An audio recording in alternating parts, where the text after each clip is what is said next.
ಇನ್ನು ಈ ಬಂಡೀಪುರದ ವಿಚಾರಕ್ಕೆ ಸಂಬಂಧಪಟ್ಟಂಗೆ ಮಾತಾಡಬೇಕು. ಮೊನ್ನೆ ಇದ್ದಕ್ಕಿದ್ದಂಗೆನೇ ರಾತ್ರಿ ರಸ್ತೆ ಓಪನ್ ಮಾಡಿದ್ರು ಅಂತ. ಯಾಕಂದ್ರೆ ನೋಡಿ, ಕಾಡಿನ ರಸ್ತೆ ಇದೆಯಲ್ಲ ಅದನ್ನು ಓಪನ್ ಮಾಡೋಂಗಿಲ್ಲ. ಕೋರ್ಟೇ ತುಂಬ ಸ್ಪಷ್ಟವಾಗಿ ಹೇಳಿಬಿಟ್ಟಿದೆ. ಸರ್ಕಾರವು ಕೂಡ ನಿರ್ಧಾರಕ್ಕೆ ಬಂದಿದೆ. ಆದರೆ ಈಗ ರಾತ್ರಿ ಸಂಚಾರ ಸುಗಮ ಆಗುತ್ತಾ, ಅದಕ್ಕೇನಾದರೂ ಅವಕಾಶ ಕೊಡ್ತಾ ಇದೆಯಾ? ಇದ್ರ ಹಿಂದೆ ಏನಾದರೂ ಯಾರ್ದಾರು ಲಾಬಿ ಇದೆಯಾ? ಪ್ರಿಯಾಂಕಾ ಗಾಂಧಿ ಪರ ರ್ಯಾಲಿನಲ್ಲಿ DCM DK ಇದಕ್ಕೆ ಸಂಬಂಧಪಟ್ಟಂಗೆ ಭರವಸೆ ಕೊಟ್ಟರ? ವಯನಾಡು ಮತದಾರರನ್ನು ಉದ್ದೇಶಿಸಿ DK ಶಿವಕುಮಾರ್ ಹೇಳಿಕೆ ಕೊಟ್ಟಿದ್ದಾರೆ. ಕೇರಳೀಯರಿಗೆ ಭರವಸೆ ಕೊಟ್ಟರಂತೆ DCM DK ಶಿವಕುಮಾರ್. ಅಂದರೆ ಈ ರಸ್ತೆಯನ್ನು ಪುನರಾರಂಭ ಮಾಡ್ತೀವಿ, ರಾತ್ರಿ ಸಂಚಾರಕ್ಕೆ ಮುಕ್ತಗೊಳಿಸ್ತೀವಿ ಅಂತ. ಹಾಗಾದರೆ ಪ್ರಾಣಿಗಳ ಗತಿ ಏನು? ಯಾಕೆ, ಯಾವ ಕಾರಣದಿಂದ ಇದನ್ನು ತೆಗೆದುಹಾಕ್ತಾ ಇದ್ದಾರೆ? ಬನ್ನಿ, ಇದಕ್ಕೆ ಸಂಬಂಧಪಟ್ಟಂಗೆ DK ಶಿವಕುಮಾರ್ ಏನು ಹೇಳ್ತಾರೆ ನೋಡೋಣ. After 3 days back, Priyanka Gandhi called me and my chief minister. She said that there is from 9 to morning 6, we have to sort it out that she has put a request. Now also when I came here, one of the Sangathan people also gave me a same representation. We have assured after she has been elected, we will have a separate meeting between the two states.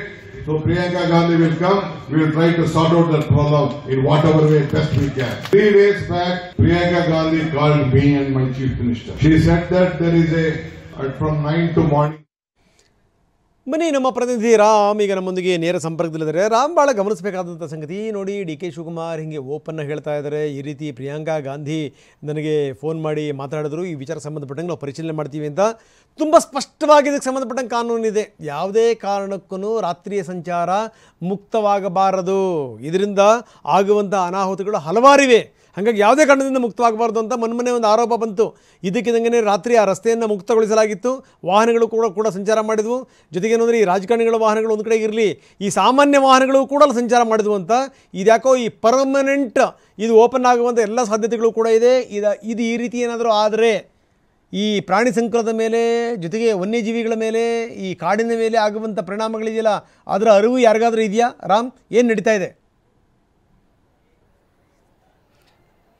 Ranganath, ಖಂಡಿತವಾಗಿಯೂ ಜನರ ವಿಚಾರಗಳು ರಾಜಕಾರಣದಲ್ಲಿ ರಾಜಕೀಯವಾಗ್ತಾ ಇತ್ತು. ಇದೀಗ ಪ್ರಾಣಿಗಳ ವಿಚಾರವೂ ಸಹ ರಾಜಕಾರಣಕ್ಕೆ ಬಳಕೆ ಆಗ್ತಾ ಇದೆ ಅನ್ನೋ ಒಂದು ಚರ್ಚೆ ಆರಂಭವಾಗಿದೆ.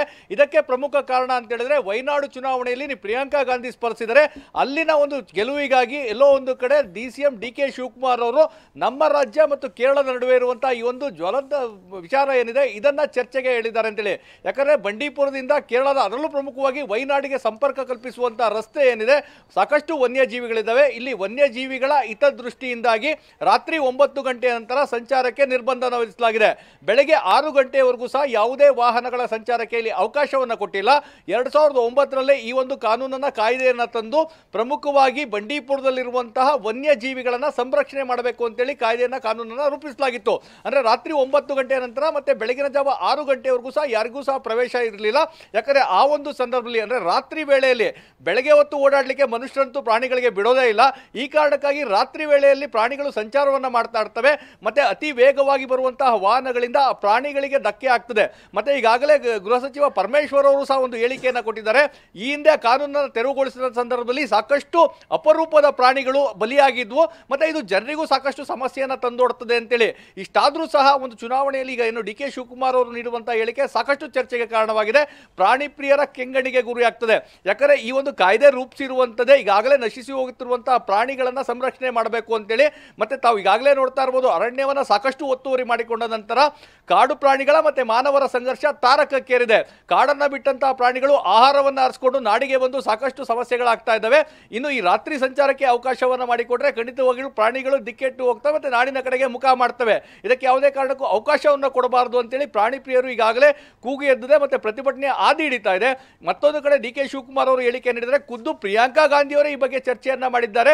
ಅಂದ್ರೆ ಇಲ್ಲಿರುವಂತದ್ದು ಅಂದ್ರೆ ಈ ಒಂದು ಆದೇಶವನ್ನು ನೀಡಿ ಈ ರಾತ್ರಿ ಸಂಚಾರಕ್ಕೆ ಅನುವು ಮಾಡಿಕೊಟ್ರೆ ಖಂಡಿತವಾಗಿಯೂ ವಯನಾಡಿನಲ್ಲಿರುವಂತಹ ಕೆಲ ವ್ಯಾಪಾರಿಗಳಿಗೆ ಅದು ಸಾಕಷ್ಟು ಅನುಕೂಲವನ್ನು ತಂದುಕೊಡ್ತದೆ. ಯಾಕಂದ್ರೆ ತಮ್ಮ ಪ್ರತಿನಿತ್ಯದ ವಹಿವಾಟಿಗೆ ಅವರು ಕೇರಳದ ವಯನಾಡಿನಿಂದ ಮೈಸೂರಿಗೆ ಬರುವಂತದ್ದು, ಮತ್ತೆ ಮೈಸೂರಿನಿಂದ ವಯನಾಡಿಗೆ ಹೋಗುವಂತದ್ದು ಸಾಕಷ್ಟು ಇದೆ. ಇದಕ್ಕೆ ಅನುಕೂಲವಾಗ್ತದೆ ನಿಟ್ಟಿನಲ್ಲಿ ಪ್ರಾಣಿಗಳ ಹಿತವನ್ನ ಕಾಯ್ದೆ ಇರೋದಕ್ಕೆ ಈ ರೀತಿ ಮಾಡೋದು ಎಷ್ಟರ ಮಟ್ಟಿಗೆ ಸರಿ ಅನ್ನೋದು ಪ್ರಶ್ನೆ ಶುರುವಾಗಿದೆ. ಹೀಗಾಗಿ ಕೇರಳದ ವಯನಾಡಿನ ರಾಜಕೀಯದಲ್ಲಿ ನಮ್ಮ ರಾಜ್ಯದ ರಸ್ತೆ ಮತ್ತೆ ಕಾಡಿನ ವಿಚಾರವನ್ನ ತಂದಿರುವಂತದ್ದು ಎಷ್ಟರ ಮಟ್ಟಿಗೆ ಸರಿ ಅನ್ನೋದು ಚರ್ಚೆ ಸಹ ಆರಂಭವಾಗಿದೆ. Yes. ಖಂಡಿತವಾಗಿಯೂ ಈ ಒಂದು ವಿಚಾರ ದೊಡ್ಡ ಮಟ್ಟದಲ್ಲಿ ಸದ್ದು ಮಾಡುತ್ತದೆ, ಮತ್ತೆ ಪ್ರಾಣಿ ಪ್ರಿಯರು ಸಾಕಷ್ಟು ಇದಕ್ಕೆ ವಿರೋಧವನ್ನು ವ್ಯಕ್ತಪಡಿಸ್ತಾರೆ ಅನ್ನೋದಂತೂ ಸತ್ಯ. ರಂಗನಾಥ್. ಓಕೆ, ಧನ್ಯವಾದ ರಾಮ್ ತಮ್ಮೆಲ್ಲ ಮಾಹಿತಿಗೆ. ಇದಕ್ಕೆ ಸಂಬಂಧಪಟ್ಟಂಗೆ ಡಿ ಕೆ ಶಿವಕುಮಾರ್ ಪ್ರತಿಕ್ರಿಯೆ ಕೊಟ್ಟಿದ್ದಾರೆ. ಎರಡೂ ರಾಜ್ಯಗಳಿಗೆ ಒಳಿತಾಗುವಂತಹ ನಿಟ್ಟಿನಲ್ಲಿ ನಾವು ಕ್ರಮವನ್ನು ಕೈಗೊಳ್ತೀವಿ ಅನ್ನುವಂಥ ಮಾತನ್ನು ಅವರು ಹೇಳಿದ್ದಾರೆ. ಆದರೆ ಈ ಹೋಮ್ ಮಿನಿಸ್ಟರ್ ತುಂಬ ಚೆನ್ನಾಗಿ ಹೇಳಿದ್ದಾರೆ, ಈ ರೀತಿ ಏನಾದರೂ ಅವಕಾಶ ಕೊಟ್ಟರೆ ಪ್ರಾಣಿಗಳು ಸತ್ತು ಹೋಗ್ಬಿಡ್ತವೆ ಅನ್ನುವಂಥ ಮಾತನ್ನು ಅವ್ರು ಹೇಳಿರೋದು. ಇನ್ನು ಸಿದ್ದರಾಮಯ್ಯ ತುಂಬ ಸ್ಪಷ್ಟವಾಗಿ ಹೇಳ್ತಾ ಇದ್ದಾರೆ, ಇಂಥ ಪ್ರಸ್ತಾವನೆ ನಮ್ಮ ಎದುರುಗಡೆ ಬಂದಿಲ್ಲ ಅಂತ ಕೂಡ CM ಸಿದ್ದರಾಮಯ್ಯ ಹೇಳಿರುವಂಥದ್ದು. ಮೂರೂ ಜನ ನಾಯಕರು ಏನು ಹೇಳಿದ್ರು ಬನ್ನಿ ನೋಡೋಣ. ನಾನು ಬಂಡೀಪುರಕ್ಕೆ ಅಲ್ಲಿ ಹೋಗಿ ನಮ್ಮ ಪ್ರತಿನಿಧಿಗಳು ನನ್ನ ಹತ್ರ ಮಾತಾಡಿದ್ದಾರೆ. ನಾವು ಎರಡು ಸರ್ಕಾರಗಳನ್ನು ಕರೆಸಿ ಕೂತ್ಕೊಂಡು ಮಾತುಕತೆ ಮಾಡಿ ಇಬ್ಬರಿಗೂ ಅನುಕೂಲ ಯಾವ ರೀತಿ ಆಗ್ತದೆ, ರಾಜ್ಯದ ಹಿತನೂ ಕಾಪಾಡಿಕೊಂಡು ಜನರ ಹಿತನೂ ಕಾಪಾಡಿಕೊಂಡು ಪರಿಶೀಲನೆ ಮಾಡ್ತೀವಿ ಅಂತ ಹೇಳಿದ್ದೀವಿ.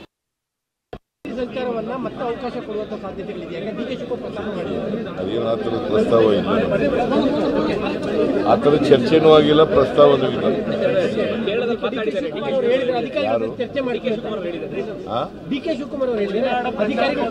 ನನಗೆ ಅವರಿಗೆ ಕೇಳಿ, ಯಾರು ಹೇಳಿದ್ರು ಅವ್ರನ್ನೇ ಕೇಳಬೇಕು. ನನಗೆ ಗೊತ್ತಿರೋ ಮಟ್ಟಿಗೆ ಸರ್ಕಾರದ ಮುಂದೆ ಯಾವುದೇ ಪ್ರಸ್ತಾವ ಇಲ್ಲ, ಚರ್ಚೆನೂ ಆಗಿಲ್ಲ. ಈ ಹಿಂದೆನೂ ಕೂಡ ಈ ರೀತಿ ಅನೇಕ ಬಾರಿ ತೀರ್ಮಾನಗಳಾಗಿದ್ದಾವೆ.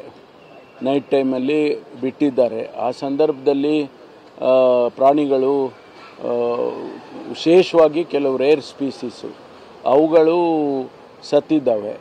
ಹಾಗಾಗಿ ಒಂದು ಕಡೆ ಅದು ಆಗುತ್ತೆ, ರಾತ್ರಿ ಹೊತ್ತು ಜನಗಳಿಗೂ ಕೂಡ ತೊಂದರೆ ಆಗುತ್ತೆ ಅಂಥೇಳಿ ಮತ್ತೆ ತಿರ್ಗಾ ಅದನ್ನು ಮುಚ್ಚಿದ್ರು. ಎರಡೂ ಕಾರಣಕ್ಕೆ, ಒಂದು ಜನಗಳಿಗೆ ಏನಾದರೂ ತೊಂದರೆ ಆಗ್ಬೋದು, ಪ್ರಾಣಿಗಳು ಅಟ್ಯಾಕ್ ಮಾಡ್ಬೋದು ಅನ್ನುವಂಥದ್ದು, ಎರಡನೇದು ಪ್ರಾಣಿಗಳಿಗೆ ತೊಂದರೆ ಆಗುತ್ತೆ ಅನ್ನುವಂಥದ್ರಿಂದ ಅದನ್ನು ಎರಡು ದೃಷ್ಟಿಯಿಂದ ಮಾಡಿದರು. ಈಗ ಅದನ್ನು ಪರಿಶೀಲನೆ ಮಾಡ್ತಾ ಇದ್ದಾರೆ ಅಷ್ಟೇ.